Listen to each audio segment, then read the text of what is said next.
Welcome to Virupakshi news channel. వార్తలు చదువుతున్నది విరూపాక్షి లతారెడ్డి. ఈనాటి వార్తా విశేషాలు.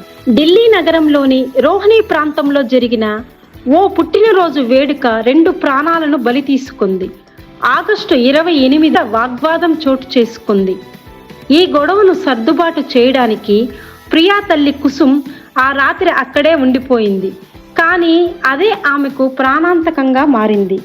రాత్రి మళ్ళీ గొడవ తీవ్రంగా మారడంతో యోగేష్ తన భార్య ప్రియా మరియు అత్త కుసుంపై పదునైన కత్తితో దాడి చేసి పారిపోయాడు.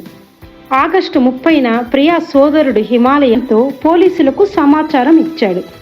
పోలీసులు ఇంట్లోకి వెళ్లిన కత్తి మరియు రక్తపు దుస్తులను స్వాధీనం చేసుకున్నారు. ఈ ఘటనపై క్రైమ్ బ్రాంచ్ మరియు ఫోరెన్సిక్ బృందాలు విచారణ